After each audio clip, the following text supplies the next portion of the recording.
Hi guys, I'm Wendy from iWen. Welcome to my channel. And what month is it now? It is December, which means it is Christmas Day. It is one of my favorite holiday of the year. Why? Because they are all celebrating one thing, which is the born of Jesus Christ. And it is worth celebrating. And today I'm not baking alone. Today I got a special guest all the way from Philippines, which is Mommy Shirley and also her cute little daughter Aliana from It's More Fun in the Kitchen. Hi guys! My name is Aliana from More Fun in the Kitchen. This is Mommy Shirley. Together, we are making great and creative recipes. Please subscribe to our channel. Thank you, Mommy Shirley, and also cute little Aliana. Both of them are so adorable together, right? They do a lot of great recipes. So if you'd like to subscribe them, please, I'll put the link in the description box below. And also, I will link our video collaboration at the end of my video.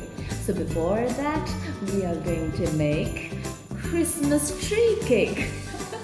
I always really like to decorate Christmas tree. Today I'm making it into cake so that I can enjoy and eat it at the end of the day as well instead of just decorating it, right? So without further ado, let's get started. First of all, you'll need a double batch of my moist chocolate recipe. I'll link to you the video in the description box below.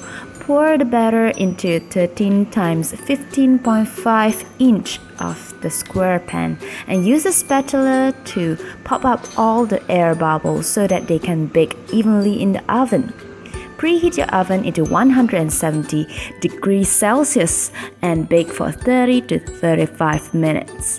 And when the toothpick inserted comes out clean, it means your chocolate cake is done. Next, we also need 1.5 batch of my delicious cream cheese frosting. I'll also link a separate video for this recipe. Now divide your cream cheese into 4 portions and then separate them into different bowls as we are going to dye them with different green color. 1 part green, 2 parts green for dipper color, and the dippers will be 3 parts green. And then stir until you have your desired green color. I also separate out a little bit for yellow color, which is to be used for the star on top of the tree. And once all the color are done, I pack them into the piping bag separately. And after the cake is cool, just level them using a serrated knife. Next, we also need star-shaped paper template. I use a total of 9 different sizes from the smallest to the biggest. And then I use a sharp knife to cut off the cake according to the paper template. Once they are done, slowly and gently lift them up. And then place them on the parchment-lined baking sheet and set them aside. This is the biggest cake, which will be the base of our Christmas tree. Smallest cake are more trickier to cut than the bigger cake. Isn't it gigantic? And also because my cake is on a thicker side, so for some of the cake, I slice them into 2 different sizes so that I can use them more suitable for each layer of the cake. And for the remainder, I use a gingerman cookie cutter to cut off the gingerman to be placed as a decoration underneath the tree.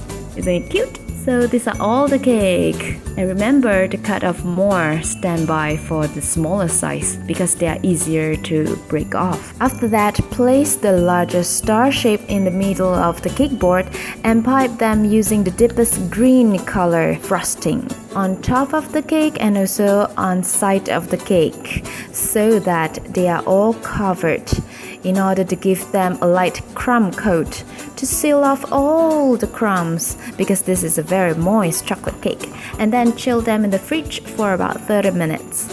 Repeat the same for all the star. I start from the largest to the smallest cake and the frosting from the deepest to the lightest color. I crumb coat 2 deep green, 3 middle green, and 3 light green. And for the last one, the star on top, I frost them using the yellow frosting for the entire star, front, back, and also the side. Once they are completely chilled, place the second largest on top of the cake and alternate the edges with each other so that they are not overlap on each others.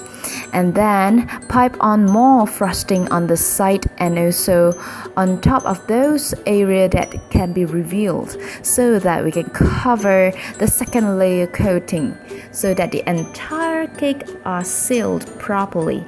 And then repeat them until we have total 9 layers done. This is a very tall cake. At first, I thought of starting to support the cake using a big straw by poking them into the middle of the cake, but then this happened. Oops, it will spoil the cake on top of it, so I decided to layer all the cake and also frost all the sides. Once they are done, only I will start poking the straw in the middle. As the cake is getting taller, the edges of the star are starting to drip down. This will make it look more like a tree, but you need to be careful while frosting it. Use your fingertip as a support underneath while you're frosting it. And once you reach on top of the cake, frost the entire surface of the star using the frosting. And then poke the supporting straw onto the middle. Place the yellow star on top of it. And then use a toothpick to smear off some green food coloring in order to create the texture of the tree.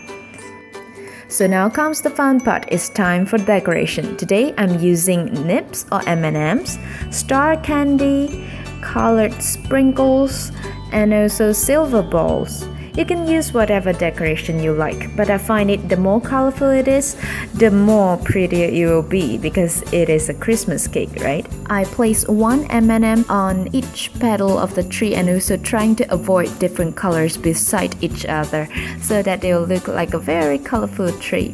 And also sprinkle with all those little colored sprinkle and silver ball.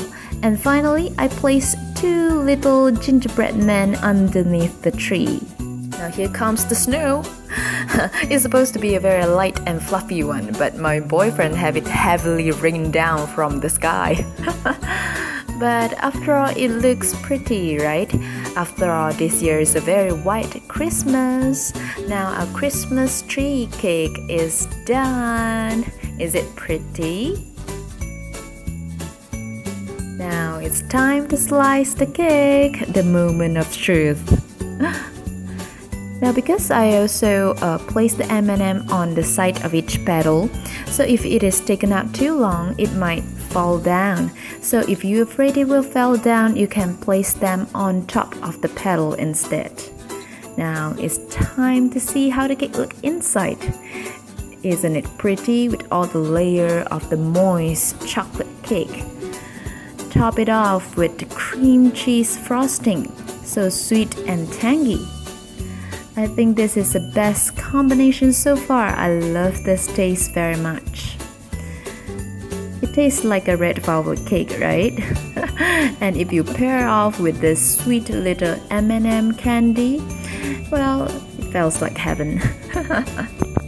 I'm filming him secretly. 怎么有牌啊？可以。好吃啊 Merry Christmas! Happy New Year. I hope you like this cake as much as I do and give it a try. And also don't forget to check out the dessert recipe from It's More Fun in the Kitchen. Subscribe to their channel. Bye!